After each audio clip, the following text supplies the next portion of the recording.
자, 이것이 복음이다. 보라, 말씀 듣고 산다. 요한복음 5장 25절의 말씀입니다. 진실로 진실로 너희에게 이르노니 죽은 자들이 하나님의 아들의 음성을 들을 때가 오나니 곧 이때라. 듣는 자는 살아나리라. 복음의 말씀입니다. 이사야 53장 5절 말씀. 주님이 찔리심 우리의 허물 때문이요 주님이 상하심 우리의 죄악 때문이라. 주님이 징계를 받음으로 우리가 평화를 누리게 되었고 주님이 채찍에 맞음으로 우리가 나음을 얻게 되었습니다. 고린도서 6장 2절 말씀. 보라, 지금이라. 지금이 은혜 받을 만한 때고 지금이 구원받을 만한 때입니다. 예수님은 성령으로 잉태하였습니다. 유월절 언약 예수님이 이 땅에 오셔서 우리를 구원하기 위해서 오셨는데, 침례 받으실 때에 우리의 모든 죄가 그에게 넘어갔고 광야에서 세 가지 시험을 이기심으로써 우리의 모든 시험도 다 이제 사라졌습니다. 그래서 3년 반 동안 아버지를 충실히 하시다가 십자가 못 박혀 돌아가시면서 그 죽음까지도 다 이제 예수님이 이루셨습니다. 더 이상 이제 우리가 죽을 수 없고 영생한다, 이제 그런 말씀이죠. 예수님은 이제 구원자가 되시고 회복자가 되시고 치료자가 되십니다. 예수 그리스도는 어제나 오늘 영원토록 예수 그리스도가 되신다. 영원토록 동일하신 예수 그리스도시다라고 되어 있습니다. 땅에서 태어난 사람이 하늘로서 다시 태어나야 된다, 거듭나야 된다 하는 것은 우리가 교회에서 늘 여러분이 뭐 구원 못 받아서 그렇게 얘기하는 게 아니라 영혼의 구원은 끝까지 가야 되기 때문에 이것을 하늘로서 다시 태어나는 그 거듭남이 없으면 이것을 그 예수님의 믿음으로 유지할 수가 없습니다. 그래서 예수님의 믿음을 가지면 그것이 유지가 되는데 나의 믿음으로는 안 되기 때문에 계속 예수님의 믿음으로 유지를 해야 되려면 예수님의 믿음을 소유하셔야 됩니다. 그러니까 우리가 가진 믿음으로는 안 되고 예수님의 믿음으로만 가능하다, 이런 얘기가 되겠죠. 그래서 예수님 안에서 우리가 거듭나야 된다. 성령님께서 이 땅에 우리에게 오셔서 임마누엘 하신다 했습니다. 영원히 함께 하신다. 왜 그러겠어요? 우리 보고 그거 지켜내라고 하는 겁니다. 그거 지킬 수 있도록 도와주려고 성령님이 오신 거예요. 우리 살아가는 동안에 힘들잖아요. 이게 지켜낼 수가 없다고요. 우리 힘으로 안 된다고, 우리 믿음으로 안 된다고요. 그래서 그 예수님의 믿음을 계속 유지하라고 성령님이 오신 겁니다. 근데 우리가 왜 실패하느냐? 성령님을 무시하기 때문에 그런 겁니다. 그 성령님이 하나님이신데 그분을 무시하고 자기가 주인 된 거예요. 성령님이 주인 되셔야 되는데 그 주인 되셔서 오셔서 임마누엘 하시는 건데 자기가 주인으로 있으려고 하는 거죠. 그러면 안 되지. 그래서 성령님 오셔서 우리를 주인하려고 임마누엘 하신다는 거거든요. 하나님이 우리와 함께 하신다, 이렇게 말씀하시는 거거든요. 사도행전 4장 12절 말씀. 다른 이로서는 우리에게 구원받을 만한 이름을 주신 적이 없다라고 되어 있고요. 갈라디아서 2장 20절 말씀에 내 믿음 아니고 예수 그리스도의 믿음으로 살아가야 된다, 이렇게 했습니다. 베드로전서 1장 9절 말씀. 믿음의 결론이 영혼의 구원을 받는 것이다 라고 되어 있어요. 누가복음 12장 20절 말씀에도 어리석은 사람 되지 말고 오늘 밤에 네 영혼이 주님 만나게 되면 이 세상에 가진 게 다 누구 것이 되겠느냐, 이 어리석은 사람들아, 이제 이런 이야기를 하시죠. 마태복음 6장 21절 말씀에 보물 있는 곳에 네 마음도 있다. 마태복음 6장 24절에 하나님과 재물을 두 개로 너희가 주인으로 섬길 수가 없다라고 되어 있습니다. 한 주인만 우리에게 있을 뿐입니다. 고린도서 9장 7절 말씀에 억지로나 인색함으로 하지 마라. 즐겁게 내는 자를 하나님이 사랑하신다 했습니다. 출애굽기 3장 14절 말씀이요. 여호와는 스스로 존재하시는 하나님이시다. 하나님은 스스로 존재다. 그래서 내가 존재야, 내가 있어, 이제 이렇게 되죠. 내가 있어, 그러니까 반대로 너는 없어, 이렇게 돼야 되는 거죠. 너는 없어, 나는 있어. 예수 그리스도가 자기가 있어. 그래서 우리 속에 내가 없고 예수가 있으면 그게 구원이에요. 그게 영혼의 구원이라고요. 히브리 13장 8절 말씀이요. 예수 그리스도는 어제나 오늘이나 영원토록 동일하신 예수 그리스도가 되십니다. 요한계시록 22장 13절 말씀입니다. 난 알파 오메가의 처음과 마지막이요 시작과 마침이라. 요한계시록 22장 14절 말씀이요. 자기 두루마기를 빠는 자들은 복이 있다. 그들이 생명나무에 나아가며 문들을 통하여 성에 들어갈 권세를 받으려 함이로라, 이렇게 되어 있습니다. 성 안으로 들어가는 겁니다. 이거는 그러니까 성 밖에 있는 사람이 성 안으로 들어가는 거예요. 두루마기를 빨므로써 성 안으로 들어가는 것을 얘기하는 겁니다. 요한계시록 22장 15절 말씀이요. 개들과 점술가들과 음행하는 자들과 살인자들, 우상 숭배자, 거짓말 좋아하며 지어내는 자는 다 성 밖에 있으리라. 성 안에 있는 사람과 성 밖에 있는 사람을 구분한 것입니다. 그러니까 우리는 성 밖에 있다가도 성 안으로 들어가셔야 되는데, 성 안에 있다가도 성 밖으로 쫓겨나는 사람, 성 밖으로 나가는 사람이 있다는 거죠. 그거는 이제 멸망하는 사람입니다. 그러니까 광야까지 나왔다가 광야에서 멸망하는 사람들 있죠. 그게 성 밖에 나가는 사람이에요. 성 안에 들어왔다가 성 밖으로 나가는 사람을 얘기하는 거예요. 그러니까 이것은 이제 두 가지를 의미하죠. 땅에서는 교회를 의미하고요, 하늘에서는 하나님의 교회를 의미합니다. 그러니까 하늘나라 가면 하늘 교회를 의미하고, 땅에서는 땅의 교회를 얘기하는 거예요. 그러니까 성 안에 들어왔다, 성 밖으로 나갔다, 성 밖에 있다가 성 안으로 들어왔다, 이렇게 되는 거는 하나님 나라를 내가 유지하고 있느냐, 하나님 나라를 내가 벗어났느냐 하는 거죠. 그러니까 유월절 어린 양 예수님의 피로 구원받은 사람이 이집트에서 홍해바다를 건너 광야에 나왔는데, 광야에서 다시 애굽으로 떨어지는, 그러니까 다시 애굽을 그리워하는 뭐 이런 사람들 있잖아요. 이거 완전히 멸망받을 사람들이죠. 그러니까 믿음이 찰떡 같아야 되는데 믿음이 개떡 같았다. 이러면 안 된다 이 말이죠.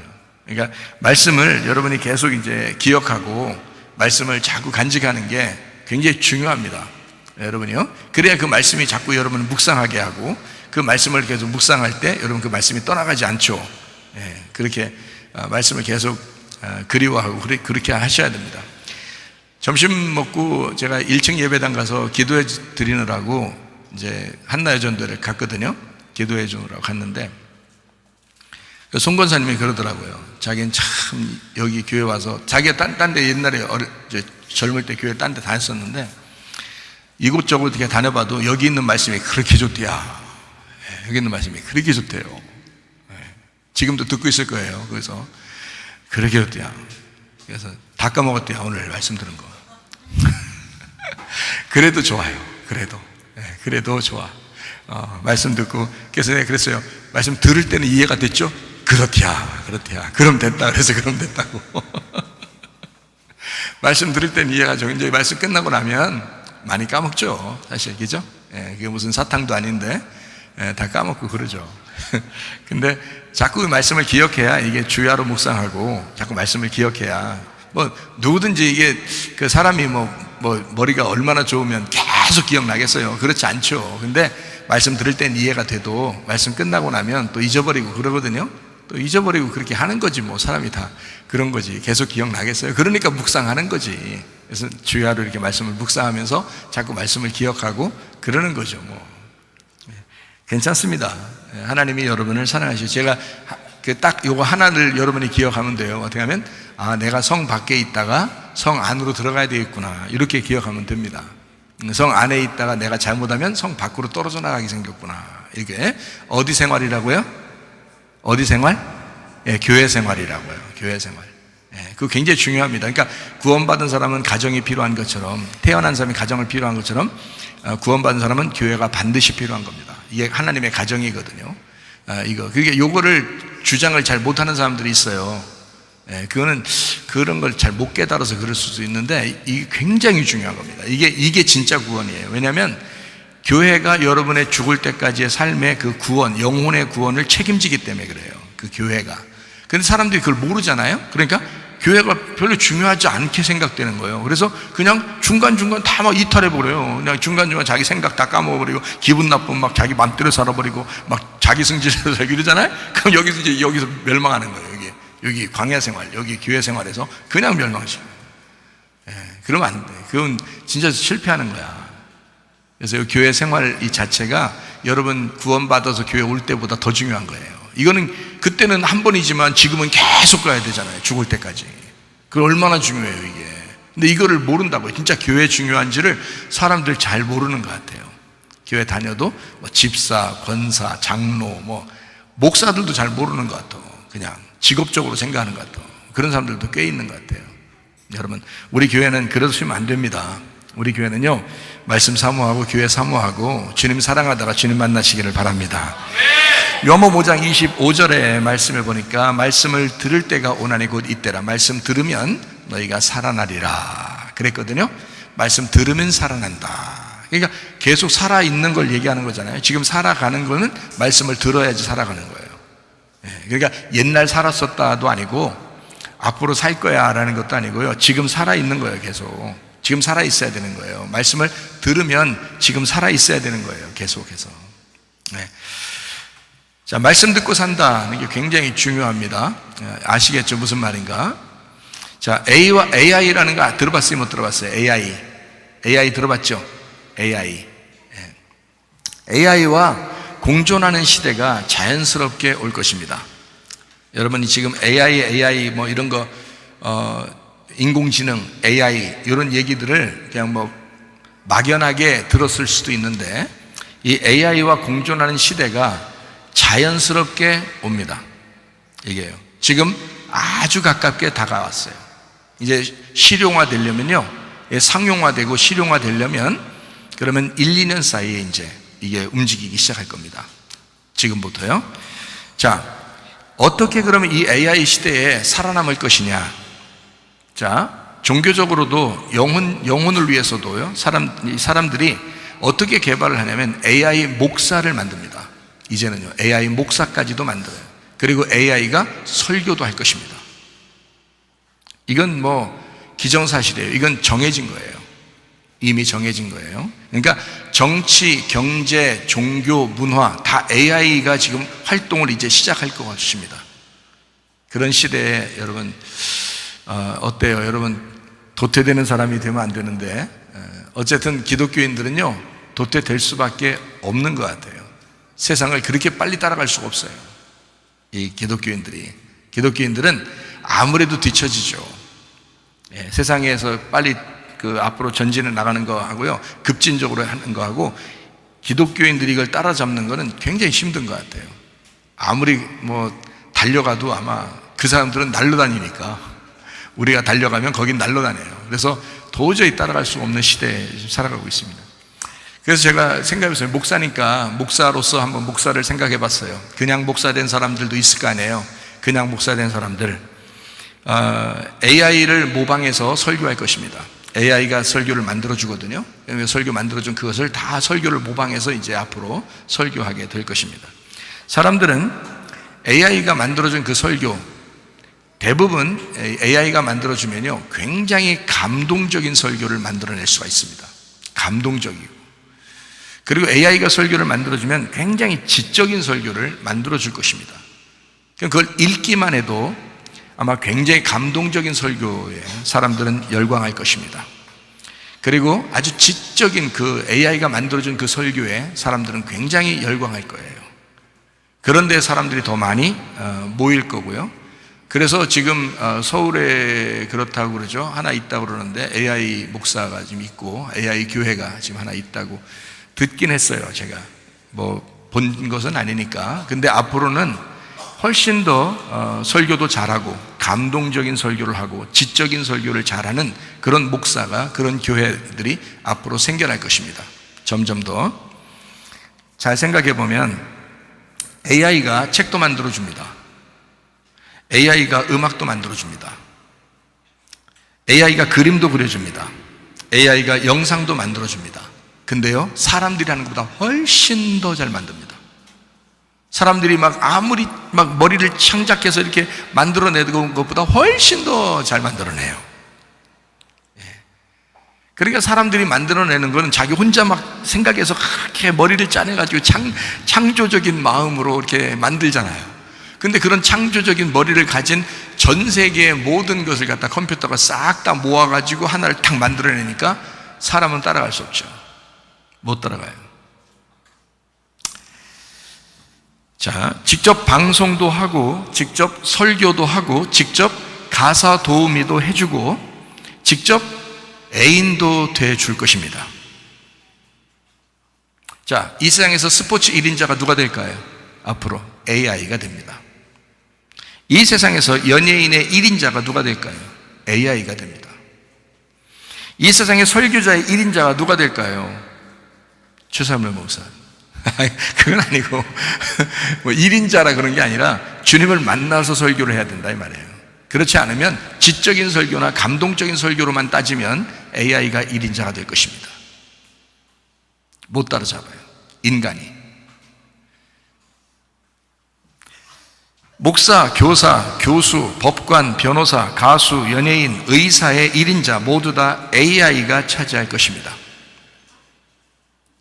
마지막 때예요.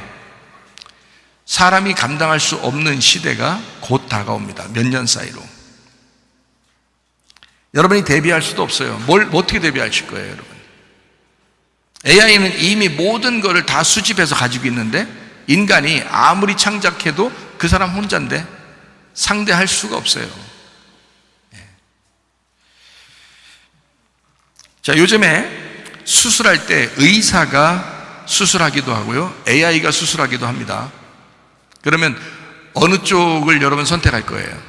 의사가 수술하면 의사가 손만 잠깐 떨어도요, 이게 수술이 실패합니다. 큰 위험, 심장 수술 같은 거는 뭐 엄청 위험한 거예요.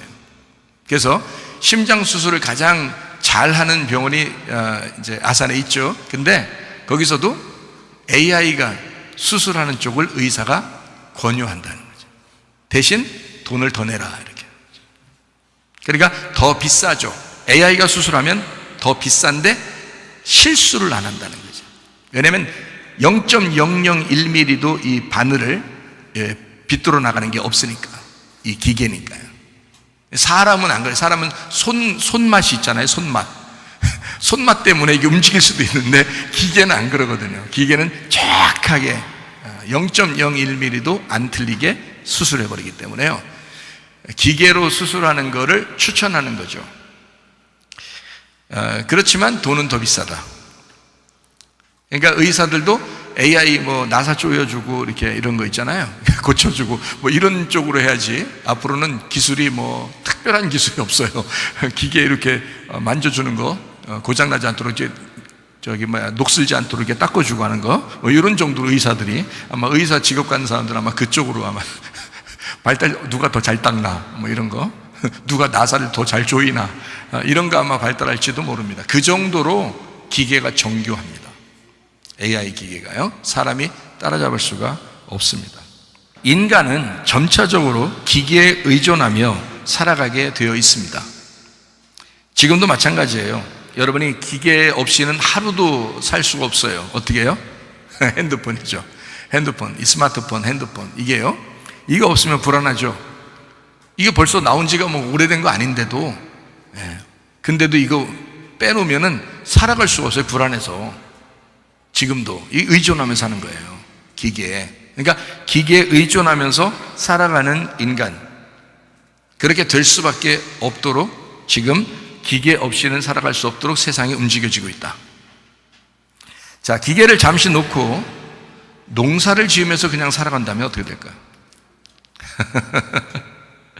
그러면 기계가 아마 우리를 어떻게 할 수 없을 겁니다. 그죠? 기계를 다 집어쳐버리고 우리 농사 지면서 그냥 나오는 땅에서, 땅은 정직하잖아요. 나오는 대로 그냥 먹고 살고 이렇게 한다면 아마 기계가 우리를 어떻게 못할 거예요.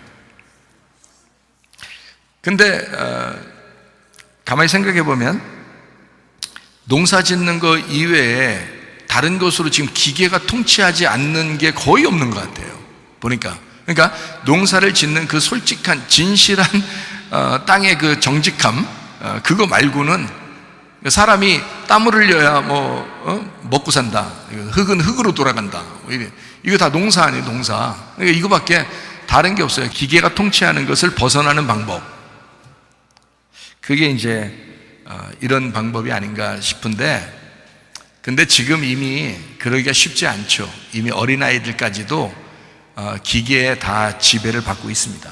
기계의 통치를 받고 있어요. 이거를 어떻게 이제 잘 조절하느냐가 중요한 거지, 다 그 기계 없이 살아갈 수 없도록 지금 어린아이까지도 다 그렇게 세상은 만들어져 있어요, 이미. 자, AI를 지배하는 자가 미래를 지배하게 될 것입니다.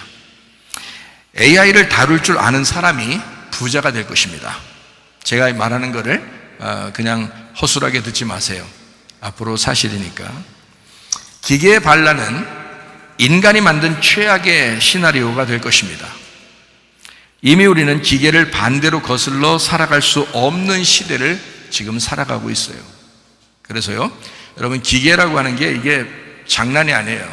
지금 사람보다 훨씬 더 정교한 그 AI 기술이 지금 계속해서 물밀듯이 우리를 홍수처럼 물밀듯이 그 지식으로 오기 때문에 우리가 이것을 이겨낼 수 있는 힘, 이거는 기계를 다 치워버리든지 자기 혼자 이렇게 뭐 농사지며 살든지 뭐 어떤 방법을 취해야 되는데 그러기도 쉽지 않더라는 말이에요.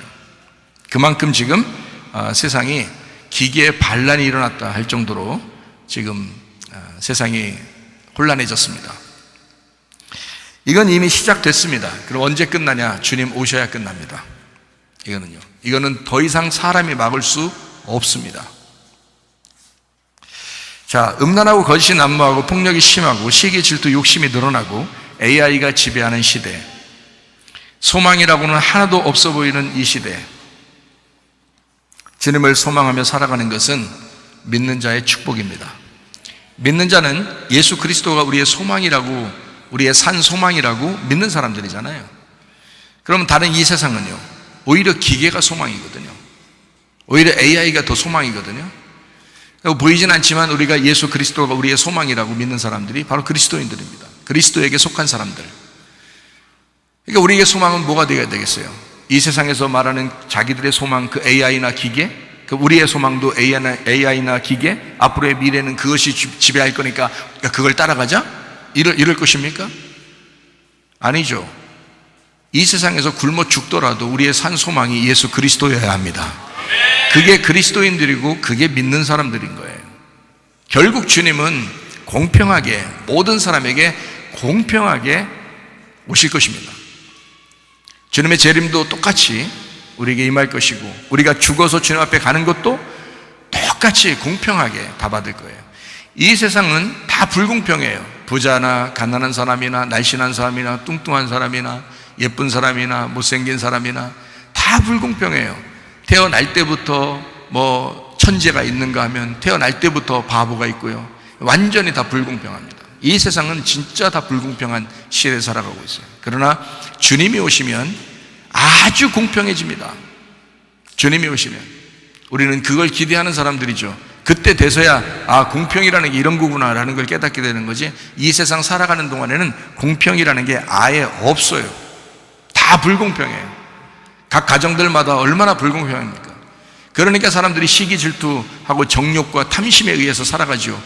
그럼에도 불구하고 우리가 그것을 다 벗어버리고 성령을 따라 사는 사람들, 이걸 육신의 욕심을 다 벗어버리고 십자가를 지고 주님을 따라가는 사람들, 이게 바로 그리스도인들입니다. 데살로니가전서 4장 16, 17절에 있는 말씀이요, 주께서 호령과 천상의 소리와 하나님의 나팔 소리로 친히 하늘로부터 강림하시리니 그리스도 안에서 죽은 자들이 먼저 일어나고 그 후에 우리 살아남은 자들도 그들과 함께 구름 속으로 끌어올려 공중에서 주를 영접하게 하시리니 그리하여 우리가 항상 주와 함께 있으리라 라고 되어 있습니다. 죽어있는 사람이 주님과 함께 강림한다 라고 되어 있습니다. 죽은 사람이 주님과 함께 강림한다. 자, 죽은 사람이라는 게 뭐라고요?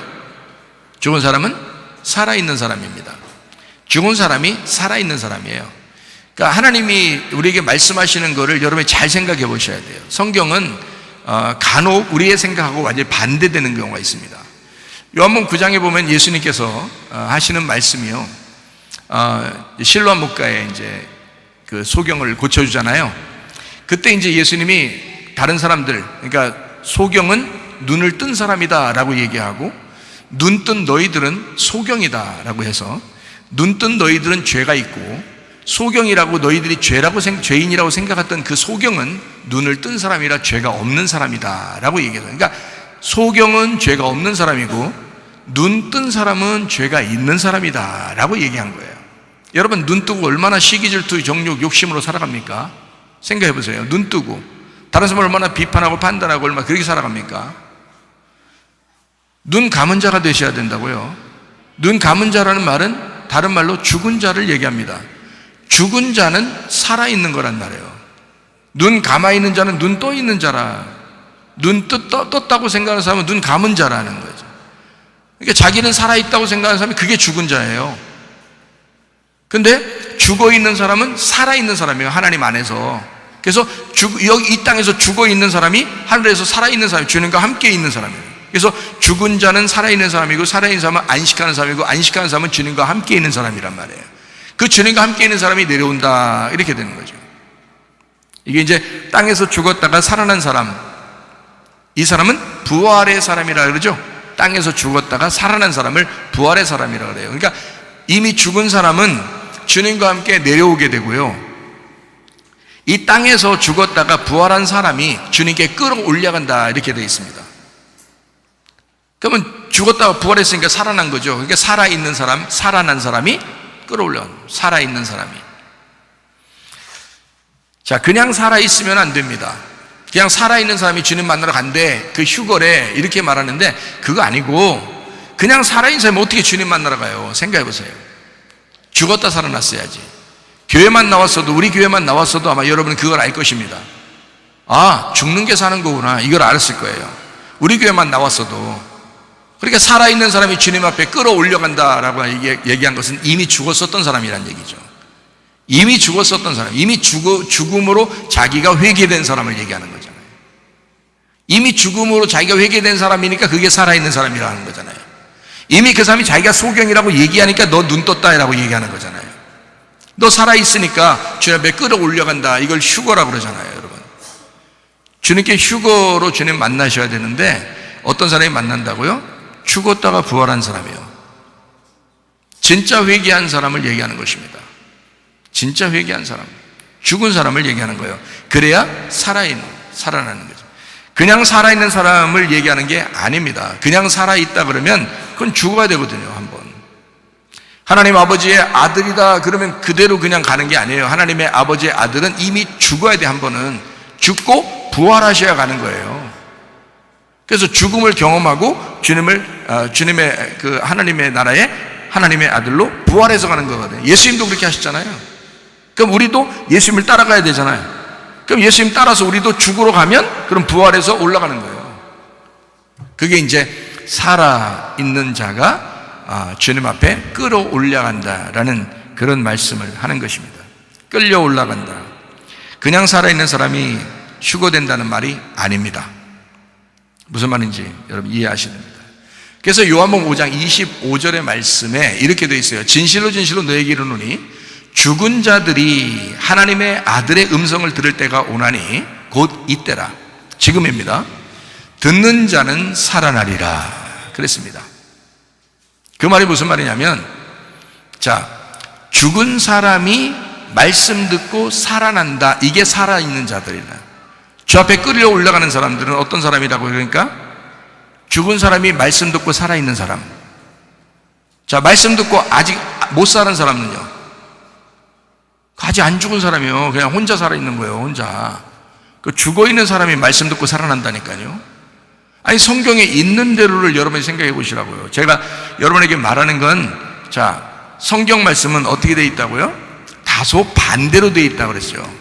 다소 반대로 되어 있어요. 그래서 이해가 잘 안 돼요. 여러분, 어떨 때는 이렇게 들렸다가 저렇게 들렸다가 막 이런다고요. 근데 그게 아니고 정확하게 보면 살아있는 사람이 천국 가는 게 아니고 죽은 사람이 말씀 듣고 살아나서 부활해서 천국 간다, 이 말이에요. 그러니까 성경에는 살아있는 사람이 천국 간다는 게 아니고 부활한 사람이 천국 간다는 거예요. 그럼 부활한다는 말은 죽었다는 경험이 있어야 된다는 거잖아요. 죽었던 경험이. 그러니까 요한복음 5장 25절의 이 말씀은, 자, 그냥 사는 게 아니고 말씀 듣고 살아. 어떤 사람이? 죽은 사람이 말씀이 들리는 거예요. 살아있는 사람 말씀 들려요, 안 들려요? 안 들린다니까요. 자기가 살아있는 사람은요, 말씀 안 들립니다. 교회 예배 드리잖아요, 딴짓합니다. 말씀 안 들려요. 죽어있는 사람이 말씀이 들리는 거예요. 살아있는 사람 말씀 안 들려요. 지가 살아있는 사람은. 죽어있는 사람이 말씀 들린다니까? 아니, 성경에 있는 대로 얘기해. 죽어 있어야 말씀 들린다고요. 이 영의 눈이 열려야, 영의 귀가 열려야 들린다고, 이 말씀들이. 자기가 살아있으면 말씀 못 들어요. 안 들려온다고요. 근데 죽은 자는 말씀이 들려. 자기가 죽은 자는. 그래서 예수님이 와가지고 구원하는 사람은 다 병 있는 사람들, 소경, 죽은 자들, 이런 사람들 다 구원해주고 그러잖아요. 가늠한 사람들, 도저히 사람 앞에 나설 수 없는 이런 사람, 탕자, 이런 사람들, 38년 된 병자, 아무도 사람들이 알아주지 못하는 정말 죽은 자들이에요. 이 사람들은. 그런 사람들만 딱 구원하시잖아요. 왜? 성경의 원리가 그렇습니까? 성경의 원리, 규칙이 그렇다니까요. 살아있는 사람 말씀 못 듣는다고요. 성문교회 와가지고 말씀 누가 들을 것 같아요, 여러분? 죽은 사람이 들리는 거예요. 자기가 죽은 사람이. 자기가 죽으려고 하는 사람이 말씀 들리는 거예요. 살아있는 사람 절대 말씀 안 들립니다. 예. 절대입니까? 절대요. 절대 안 들리게 돼 있어요. 성령이 귀를 안 열어줘요.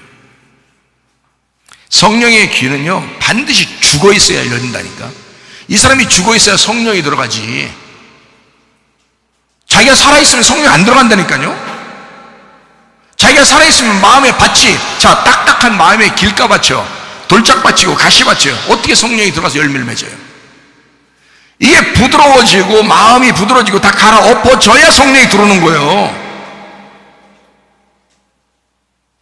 자기 혼자 그냥 성령 옷이 없어서 한다고 오는 게 아니에요. 성령이 무슨 여러분 종이요? 여러분 종으로 들으려고 성령이 오실 것 같아요? 성령이 여러분 안에 들어올 때는요, 주인으로 들어오시는 겁니다. 주인으로 들어올 때는 여러분 말 안 듣는다는 거예요. 여러분 말 안 듣습니다. 여러분이 성령의 말을 들어야 되는 거지. 여러분이 성령의 말을 들을 사람, 주인 대신 성령의 말을 들을 사람만 성령이 들어가셔요. 똑바로 하시라고, 성경대로 하시라고요, 여러분. 주인이, 자, 성령이 종처럼 들어가려면 뭐하러 들어가겠어요, 여러분? 여러분이 성령이라면 들어가겠어요? 일단 들어가고 보자 그래요? 아유, 하나님을 우습게, 알아도 우습게, 너무 우습게 하는 거야. 착각한 거예요, 여러분. 그래서 교회에서 지 맘대로 사는 게, 그래서 그런 거예요. 성령이 안 들어와서 그런 거예요. 교회는 오래 다녔는데 성령이 안 들어와서 그런 거예요. 그러니까 승질내는겨. 그러니까 삐지고 짜증내고 투덜대고 다른 사람들 비판하고 그러는겨. 왜? 성령이 안 들어왔으니까. 성령이 주인으로 들어와야 되는데 성령이 종이요. 자기의 종.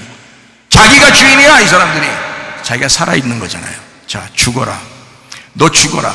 날마다 죽어라. 그러면 네가 살아날 것이다. 날마다 죽어라. 그래야 말씀이 들어갈 것이다. 날마다 죽어라. 그래야 말씀이 들려지게 될 것이다. 그러면 살아나게 된다는 거예요. 성경의 원리가 그렇단 말이에요. 이런 원리를 갖다 다 제껴놓고 그냥 성경대로 안 하고 그냥 이 사람 마음에 맞게 다 해줄 것 같아요? 성령님이? 자기가 종으로 들어가도 좋으니까 나 그렇게 종으로 들어갈게 이럴 것 같아요? 성령님이 주인이신데 예수님이 우리를 위해서 죽으셨다가 부활하셔서 주인으로 계신다고요. 그분이 성령님이시라고. 교회에 와가지고 투덜대지, 짜증내지, 승질내지, 비판하지, 애들하고 장난치지, 예배도 안 드리고. 그 왜 그런지 알아요? 주인이 안 되니까 그래. 주인이, 성령님이 주인 되셔야 되는데 주인이 안 되니까 그런겨. 불쌍한 사람입니다. 우리야 그냥 주님 앞에 죽으면 바로 총 가면 끝이고, 설교야 다 그때는 저는 설교자로서 사명 감당하다 그냥 가면 끝이지만, 남아있어 여러분이 그렇게 예배드리고 그렇게 시간을 여기다가 투자해가지고 앉아있는 사람들은 진짜 비참한 거예요. 진짜 시간 낭비한 거고요. 진짜 괜히 사는 거야, 괜히. 불쌍해서 하는 소리예요, 제가. 죽어 있어야 말씀이 들리고 죽어 있어야 말씀 듣고 살아나는 거예요. 이게 성경의 원리입니다. 저는 이걸 알겠는데 사람들이 그거 잘 모르더라고.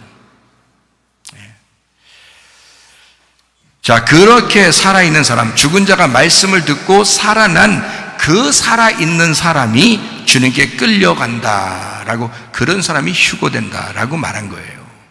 데살로니가전서 4장에는 아무나 막 간다는 게 아니고, 그래서 지금 우리가 지금 살아가는 동안에는요, 성령님이 우리에게 주인 되셔서 우리 구원하셔서 우리를 데리고 나오잖아요. 어디로? 광야로 데리고 나왔다고요. 그래서 광야는 교회라고, 교회. 사도행전 7장 38절의 말씀에 거기에 광야 교회가 있어요. 자, 광야 교회. 그래서 우리가 지금 이 살아가는 동안 여기서 교회 나오는 것을 광야 교회라고 그래요. 주님 나라에 갈 때까지 여기 광야 교회에 지금 있는데 광야 교회 대부분이 다 멸망했어요. 대부분 다 멸망했다고. 아니, 우리 교회까지 나와놓고서 대부분 다 멸망하는 사람 쪽에 있으면 뭐하러 다녀, 여기를. 피곤하게. 여기에 왔으면 구원받고 천국 가야지. 여호수아와 갈렙같이 진짜 믿음을 한 번도 변하지 않게 살아야지. 광야에서 믿음의 승리를 하셔야지. 왜 여기서 애굽을 그리워하느냐 이거야. 왜 멸망의 길로 가느냐 이거야. 왜 시간 낭비하느냐 이거야, 사람이. 여기선 죽으려고 하고 죽은 사람이 앉아있으니까 제가 이런 설교를 하는 거야. 그래도 죽으려고 하는 사람들이 있으니까 난 살아야지 살아있어야지. 이런 사람들에게는 설교 하나 많아요. 어차피 그 사람들 말씀 못 들어요. 못 듣습니다. 죽으려고 하는 사람, 죽은 사람, 이 사람들에게 말씀이 들려지게 돼 있다. 광야교회에 있는 우리들, 이집트에서 구원받아 온 사람들이라 이 말입니다. 그리고서 광야교회에 왔어요. 그러면 구원받았는데 뭐하러 광야에서 그렇게 오랫동안 있게 만들겠어요, 하나님이? 생각을 해보시라고요. 애굽에서 나올 때는 한순간에 나왔습니다. 하루아침에 나왔어요, 구원받고. 6월절 어린 양의 피로, 그렇잖아요? 구원받고 하루아침에 왔어요. 근데 광야에서 다 멸망받네? 이상하잖아요, 여러분? 여러분, 구원받아 교회 나오는 것은 한순간이에요. 근데 교회에서 계속 살아야 되네, 죽을 때까지. 교회에서 장례 치러줄 때까지 그냥 살아야 되네, 여기서. 그러면 그 사이에 멸망을 하는 사람들이 많다는 거예요. 그 사이에. 그러면 지금도 멸망하는 마음을 가지고 앉아있는 사람들이 있을 거란 말이지. 지금도. 뭐하러 멸망하려고 앉아있냐고, 여기서. 자기가 죽으려고 하고 자기가 진짜 영적으로 살려고 부활하려고 여기서 앉아있어야지. 말씀 듣고. 뭐하러 멸망받으려고 앉아있느냐 이거야. 손해지 않느냐 이거지. 나 같으면 안 해. 그렇게 안 하겠어. 나 같으면 진짜 그거 안 하겠어. 이거 아니면 저거겠어, 진짜. 나 같으면. 목사님이니까 그렇지요 라고 말하지 마요. 목사님 아니더라도 나는 그렇게 해요. 왜? 아니, 내가 성경을 알았는데 보니까 그냥 이거 도 아니면 뭐더라고요, 이게. 광야에 왔는데 여기서 멸망 아니면 이게 가나안 땅으로 들어가는 거더라고요. 근데 가나안 땅으로 들어가는 건 2명밖에 못 들어갔더라고. 다 나온 사람 중에서 다 멸망했더라고요. 2명 빼놓고 다 멸망했더라고요. 그래서 내가 이거 아니면 이거구나. 그러니까 나는 2명 따라가야지. 나는 이게 딱 생각한단 말이에요. 그거 간단하잖아요, 여러분. 근데 2명 따라가려면 이거요, 여호수아 갈렙처럼 따라가려면 한 번도 안 변해야 돼, 그 믿음을. 근데 어려워, 그게? 그게 어렵냐고. 솔직히 얘기하면, 너 가슴에 손끝에 흔들어가면 솔직히 어려워요? 안 어려워요. 솔직히 결심하면 됩니다. 투덜대지 않고, 시기 질투하지 않고, 정욕적으로 살지 않고, 욕심내지 않고, 탐심 부리지 않고, 다른 사람 비판하거나 판단하지 않고, 사랑하면서 연합하면서 살아갈 수 있어요. 할 수 있다고요. 주님을 사랑하고 주님을 위해서 살아갈 수가 있다고요. 교회를 위해서 살아갈 수가 있다고요. 교회 사랑하면서 사는 거 어렵지 않습니다. 근데 자기가 안 하려고 해서 그런 거지, 솔직히. 안 그래요? 주님 앞에 가서 핑계 댈 수 있겠습니까? 핑계 못 대요. 다 아는데 뭘. 내가 봐도 다 아는데 뭘 주님께 가서 무슨 핑계를 댄다고. 핑계 못 대요, 여러분. 제가 봐도 다 알아요. 인간은 참 악하다. 인간의 마음은 참 사악하다. 간교하고 교활하고 거짓말하고 음란하고 자기 욕심 부리고 탐심내고 다른 사람 비판하고 정욕적이고. 인간의 마음이 그렇다는 거야. 예레미야에서도 그걸 이미 얘기하고 있어요. 인간의 마음이 그렇다는 거야. 그걸 누가 막겠냐 이거야. 하나님의 성령이 주인으로 들어오시지 않으면 막을 수가 없어요. 막을 길이 없어요. 여러분, 어차피 우리 주님 만나러 가야 돼요. 마지막 때 지금 다가왔어요. 진짜예요. 근데 여러분, 주님 만날 때 떳떳하느냐고. 후회하지 않을 자신 있냐고. 그러면 안 돼. 정신 차리고 회개하는 심령을 가지고 주님 만나셔야 합니다. 날마다 죽어요. 말씀을 들으시라고, 그 말씀에 순종하려고 하시라고요. 우리가 주님을 만나는 곳이 광야입니다. 이 광야라고 하는 게요, 히브리 말로 미드바르라고 합니다. 미드바르. 이 미드바르라고 하는 이 단어가 다바르가 있는 장소다라는 단어입니다.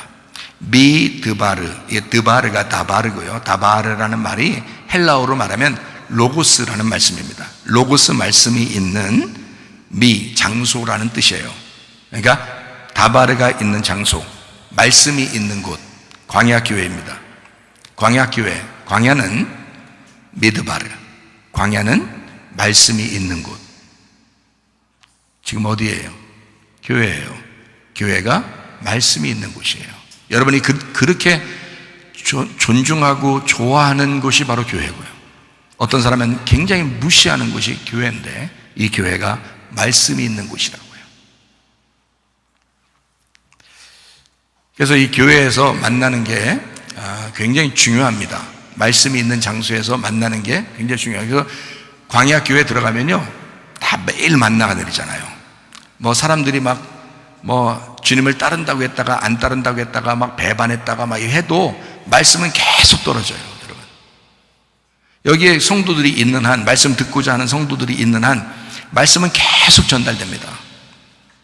끊임없이 생수가 솟아나고요, 위에서 만나가 떨어질 것입니다. 사람들이 뭐 비판하는 사람이 있든 없든, 뭐 정욕적으로 살든 안 살든 계속 말씀은 떨어진다고요. 그래도 다 멸망받는 사람이 있고요, 구원받는 사람이 있습니다. 그러니까 여기에 광야 교회에서 우리가 만난다는 것은 축복, 만남이 있다는 것은 축복이다. 만나가 있는 곳, 만남이 있다는 것 축복이다. 우리 지금 만나 당장 만나 광야 교회, 광야에서 만나셔야 합니다. 지성소에서 성소로 오시는 주님, 또 뜰에서 성소로 올라가는 우리가 어디서 만나면 광야라는 성소에서 만나는 거예요. 지성소에서 성소로, 뜰에서 우리는 성소로 올라가요. 그러니까 지성소에서는 성소로 주님이 오시는 거고요, 죽은 자들과 함께. 그리고 여기서 이제 죽었다 살아있는 사람, 사는 사람이 여기 이제 성소로 이렇게 올라가죠. 뜰에서 성소로 올라가, 성소에서 만난다는 거죠. 그럼 성소에서 만난다고 하는 것은요, 성소 안에 뭐가 있다는 걸 우리가 기억하면 딱 맞아요. 성소 안에 뭐가 있어요? 무교병 떡이 있습니다. 그리고 등잔대가 있습니다. 등잔대는 어둠을 밝혀주는 거고요, 왜냐하면 창문이 없으니까. 창문이 없어요. 그래서 등불을 밝혀주는 거예요. 그래서 등잔대, 그냥 먹는 게 코로 들어가나 입으로 들어가나 모르게 하면 안 되잖아요. 그래서 등불을 켜놓고 무교병을 먹는, 무교병이라는 건 진리의 말씀을 말하는 거예요. 누룩이 섞이지 않은 말씀, 그러니까 순수한 하나님의 말씀을 얘기하는 거예요. 그 순수한 하나님의 말씀, 진리의 말씀이 무교병이고, 그 무교병을 먹는 장소, 성소, 거기에 등불을 켜놓고 이 만나를 먹는 광야교회 똑같아요. 그래서 등불 켜놓고 무교병을 먹는, 진리의 말씀을 먹는 장소, 이게 바로 광야교회, 거기가 교회 생활하는 전형적인 모습입니다. 그래서 지성소에서 성소로 내려온다 그러는 거고, 뜰에서 성소로 올라간다 그러는 거예요. 그러니까 결국에는 그 성소에서 만나는데, 거기에는 등잔대와 무교병이 같이 있더라. 그러니까 먹는 게 같이 있는 거예요. 계속 먹자, 함께 먹자라고 하는 먹는 장소, 먹음의 장소다, 잔치하는 장소다. 그게 성소. 자, 여러분 교회에 오면은 하나님의 말씀이 있죠. 하나님의 말씀이 여러분을 이렇게 먹게 하는 겁니다. 이 말씀으로 자꾸 먹게 하는, 이 먹는 게 뭐예요? 잔치할 때는 뭐 어디 가든지 잔치하면 다 뭐가 있어야 돼요? 먹을 게 있어요. 먹을 게 없이 잔치하는 데는 없어요. 그러니까 먹을 게 없는데 잔치한다고 초대하면 그건 진짜 안 되는 거예요. 그 이상하잖아요. 진짜 그 사람 진짜 정신적으로 뭔가 문제가 있는 거예요. 무조건 잔치는요, 무조건 먹는 게 있는 거예요. 그러니까 교회에서 이렇게 말씀으로 계속 만나를 내려주고 계속 먹인다는 것은 뭐가 있다는 거예요? 여기가 잔치가 있다는 거예요. 잔치. 그래서 잔치를 하고 이제 여기서 끌어올려 간 사람들과 함께 이제 지성소로 가는 거죠. 가나안 땅으로 들어가는 거죠. 천국으로 이동하는 거죠. 그래서 교회 생활에서 하늘 교회 생활로 옮겨지는 것입니다. 이게 이제 천국이에요. 천국 생활. 자, 그러면 이제 성경책이라는 게 있어요. 이 성경책이라는 게 어디에서 필요할까요? 지성소에서 필요할까요? 뜰에서 필요할까요? 성소에서 필요할까요? 하나님의 말씀, 이 성경책이 성소에서 필요해요. 여러분 잘 생각해요. 이집트에 6월절 어린 양의 피로 구원받은 사람들, 그 전에 있는 사람들이 성경이 있나요, 없나요? 없어요. 성경 필요 없거든요. 구원받고 홍해바다 건너서 나왔거든요. 나와서 어디서 율법의 말씀을 받았어요? 광야에서요. 광야에 나와서 율법의 말씀을 주는 것입니다. 하나님, 그 말씀으로 살아야 된다, 이렇게 얘기하는 거죠. 그러니까 이 성경책은 결국 어디에 필요한 거냐면 지금 교회에 필요한 것입니다. 지금 교회 생활하는데 필요하다. 왜 그럴까요? 이 성경책이 지금 교회에 필요하다. 자, 그럼 여러분 구원받을 때도 성경책이 필요하진 않았어요. 구원받을 때도 그냥 누군가가 예수님이 십자가 못 박혀 돌아가서 너를 위해서, 그렇게 예수님 믿어, 그럴까요? 이렇게 하는 그렇게 믿을까요? 하던 게 어디 성경책 필요했었어요 그때? 별로 필요 없죠. 그냥 얘기 들으면서 예수님을 믿으면 됐어요. 근데요, 교회 나오면 죽을 때까지 뭐가 필요해요? 성경책이 필요하네요. 교회 나오면.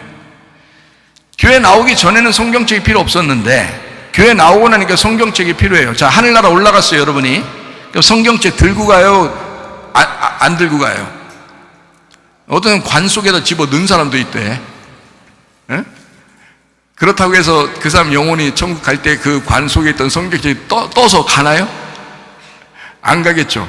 그러니까 성경책은 하늘나라에 올라가도 없고요.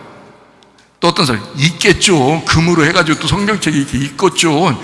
아니, 성경이 다 하늘나라 올라가 다 완성됐는데 뭔 책을 또 거기서 만들어서 쓰었어요. 그래서 성경책에 별 희한한 얘기도 다 써 있는데, 이게 좋은 얘기만 써 있나요? 나쁜 얘기도 다 써 있는데, 선과 악으로 다 되어 있는데, 이거를 뭘 거기 가서 성경책을 펼쳐서 거기서 읽었다고 그래요. 또 가면 또 성경책을 또 성경 공부하지 않겠습니까? 또 이런 사람도 있어. 또 아니, 영혼이 구원받아 천국 갔는데 다 깨닫게 되지. 그 세상에 가면 또 성경 공부하고 앉아있어. 책 펴놓고 또 뭘 적고 있어? 그러니까 참 사람들이 상상력도 참 자유요. 그렇지 않아요. 하늘나라 올라가면 이런 책이 필요 없다고요. 하나님과 하나가 됐는데 이미 그냥 누리면서 사는 천국이라고요, 거기가. 그러면 여러분이 교회 나오기 전에 세상에 있을 땐 성경책이 필요하다, 필요하지 않다, 필요하지 않다. 어느 날 예수님에 대해서 들었고 그냥 예수님 믿게 됐어요. 그랬더니 교회 와보니까 성경책 꼭 들고 다니라네? 성경책 꼭 들고 다니랴. 왜 들고 다니는지도 모르는데 그냥 뚝 들고 다니랴. 그게 좋대야, 그렇게 하는 게. 계속 들고 다니면, 그러다 보면 심심하니까 한 번씩 읽어봤어, 이렇게. 죽을 때까지 이게 성경 읽으면 좋대야, 또 성경 말씀 들으면 좋대야. 그러니까 어디서 있는 거냐면 광야에 있는, 우리 지금 성소에 있는 이 교회 안에 있을 때가 필요한 거거든요, 성경책이. 성경책은 교회 나오기 전과 교회 이후에 죽은 다음엔 성경책이 필요 없습니다. 교회에서만 성경책이 필요합니다. 왜 그럴까요? 왜 그럴까요? 왜 그럴까요? 먹어야 되니까. 먹어야 사니까. 뭐가 먹어야 사니까? 영혼이. 여러분 영혼이 먹어야 사니까. 여러분 영혼에게 먹여줘야 하니까. 여러분 영혼이 그걸 먹어야 사는 거니까. 영혼 때문입니다. 여러분 영혼의 구원 때문에 성경책이 필요했던 거예요. 그러니까 성경책은 여기에서 필요한 거예요. 교회 생활할 때 필요한 거예요. 영혼의 구원을 위해서. 만약에 이게 구원받을 때 한번 성경책 필요하고 이제 성경책 필요 없다 그러면, 우리는 구원받아서 끝이라면요, 성경책 필요 없죠. 이미 구원받았는데. 그럼 천국 가면 끝나지. 그렇죠? 근데 성경책이 왜 그때도 별로 필요하지 않던 것이 지금 그렇게 성경책이 필요하다고 하냐면 영혼 구원 때문에 그렇습니다. 여러분 여기서 멸망당할 수 있으니까. 교회 나오는데 하나님의 말씀대로 살지 아니하고 그 말씀대로 순종하지 아니하고 말씀 듣지 아니하고 불순종하고 자기 뜻대로 살고 자기가 혼자 살아있다고 그렇게 사는 사람들이 하나님의 뜻대로 살지 않고 주여 주여만 하다가 멸망당할 수 있으니까 아버지의 뜻을 가르쳐줘야 하니까, 아버지의 뜻대로 되니까, 그게 진짜 천국이니까. 이해가 되겠습니까? 영혼의 구원 받으셔야 천국 가니까, 이 지금 영혼의 구원을 위해서 기록된 책이 성경책이란 말이에요. 여러분의 영혼의 구원을 위해서 기록된 책이 성경책. 에스겔 36장 26절 봅니다. 또 새 영을 너희 속에 두고 새 마음을 너희에게 주되 너희 육신에서 굳은 마음을 제거하고 부드러운 마음을 줄 것이며, 예수님 십자가의 죽음의 은혜로 새로워진 영이 됐어요. 우리가 구원받았다라고 합니다. 이것을 믿은 사람은 마음이 갈아엎어져야 된다. 마음이 갈아엎어져야 된다.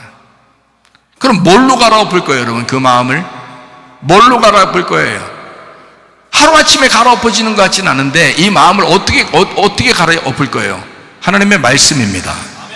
말씀으로 계속, 너 내가 구원했잖아, 너 구원받았잖아, 새 영이 됐잖아. 그러면 너 마음을 갈아엎어야 된다니까? 갈아엎어야 돼. 그래서 말씀을 계속, 영혼의 구원을 위해서 계속 마음을 갈아엎어야 되는 거야. 마음을 부드럽게 될 때까지 계속 갈아엎어.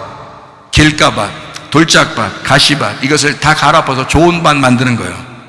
씨라는 말씀은 계속 떨어져서 그 밭을 좋게 만들려고, 계속 부드럽게 만들려고 활동할 것입니다.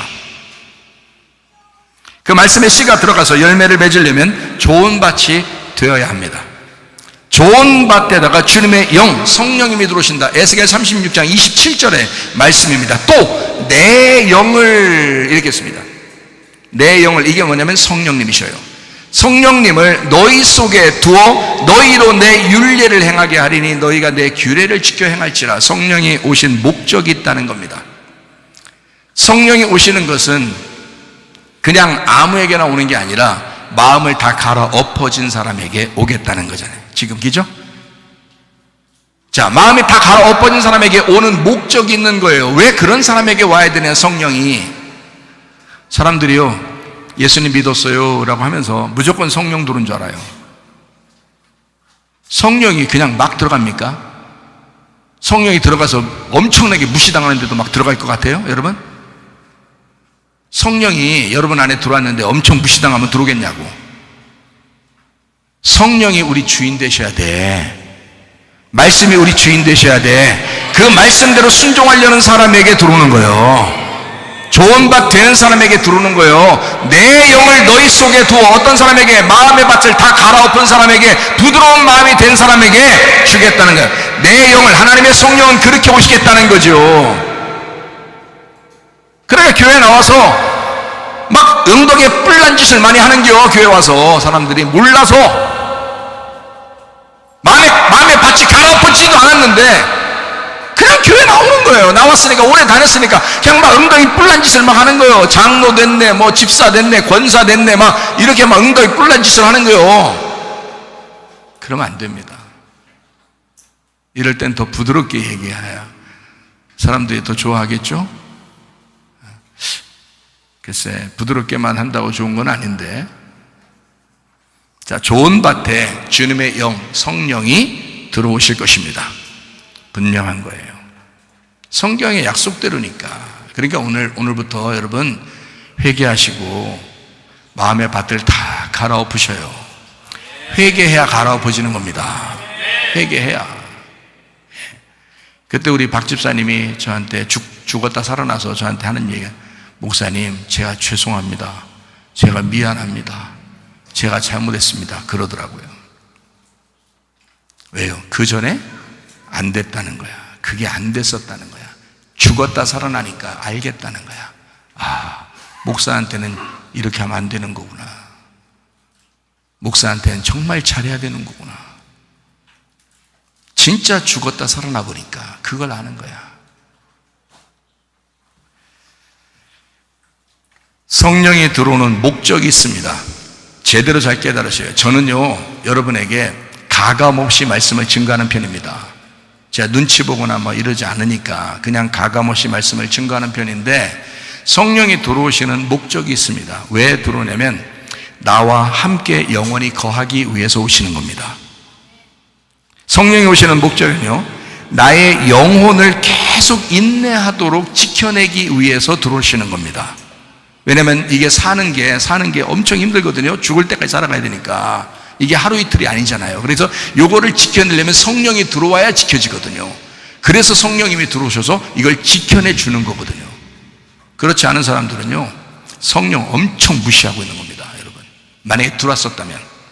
근데 안 들어왔을 수도 있어요, 여러분. 그러니까 오늘 철저하게 회개하고 하나님의 성령을 주인으로 모시기 바랍니다.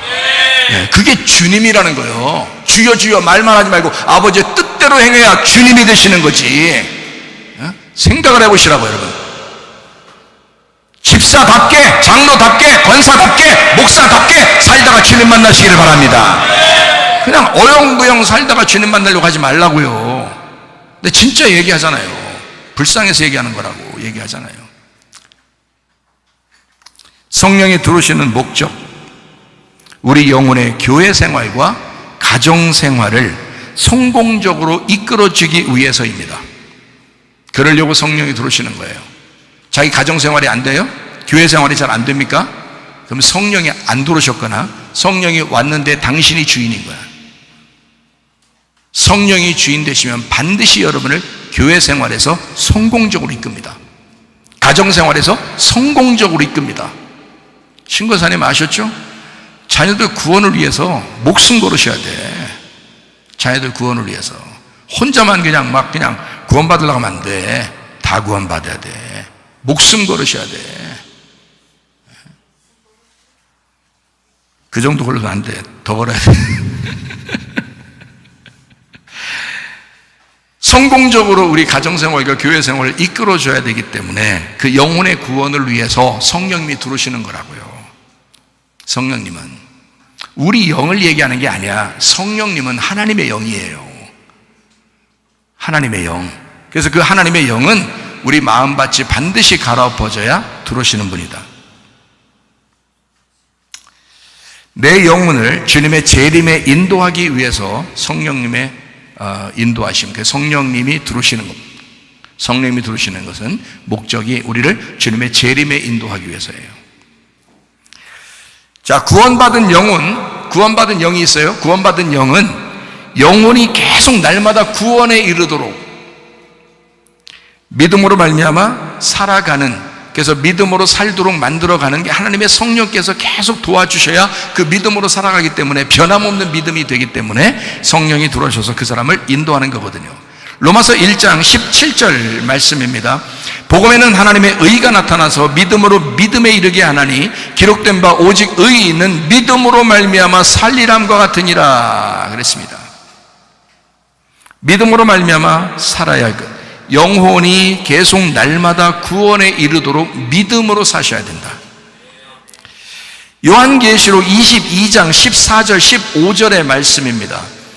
자기 두루마기를 빠는 자들은 복이 있으니 이는 그들이 생명나무에 나아가며 문들을 통하여 성에 들어갈 권세를 받으려 함이로다. 개들과 점술가들과 음행하는 자들과 살인자들과 우상숭배자들과 및 거짓말을 좋아하며 지어내는 자는 다 성 밖에 있으리라 그랬습니다. 여기에 말하는 것은요, 성령의 인도가 절대적으로 필요하다는 거예요. 어떻게 성령의 인도가 절대적으로 필요하냐면 성 밖에 있는 사람이 있고 성 안에 있는 사람이 있다 그래서야 돼요. 성 밖에 있는 사람은 이런 사람들이야, 육신적인 사람들이라는 거죠. 성 안에 있는 사람은 하나님의 성령 안에서 두루마기를 빠는 자들이라는 거예요. 말씀 듣고 순종하는 자들을 얘기하는 겁니다. 그러면 여기에 있는 성 밖에 있는 자들을 성 안으로 끌어들여서 인도하려고 하나님의 성령이 필요하거든요. 그러니까 성령께서는, 성령의 인도가 왜 필요하냐? 성 밖에 있는 사람을 성 안으로 인도하려고 필요한 것이라는 거예요. 그러니까 우리가 성 안에 있던 사람이 성 밖으로 자꾸 빠져나가는 사람도 있다, 이게 어떤 마음으로. 그럼 안 되죠? 성 밖에 있는 사람이 성 안으로 들어와야 되잖아요. 그러려고 성령님이 들어오신다는 거죠. 자, 말씀을 정리합니다. 기계에 물들어서 노예로 죽어가는 자들에게, 기계의 통치를 받는 이미 죽은 자들, 요한복음 5장 25절의 말씀, 살아나는 방법 딱 한 가지입니다. 말씀 듣고 살아나는 것입니다. 말씀 듣고. 말씀을 듣는 것이 길이요, 말씀을 듣는 것이 진리요, 말씀을 듣는 것이 생명입니다. 여러분, 어느 날 우리는 죽을 때가 와요. 마지막 우리의 재림 때 우리 성령께서 성령께서 여러분을 인도하셔서 그 주님의 재림에 동참하도록 만들 것입니다. 그때 여러분이 그 주님의 재림에 기쁨으로 만나셔야지, 그때 정말 후회스럽게 만나면 안 됩니다. 심판받으면서 만나면 안 됩니다.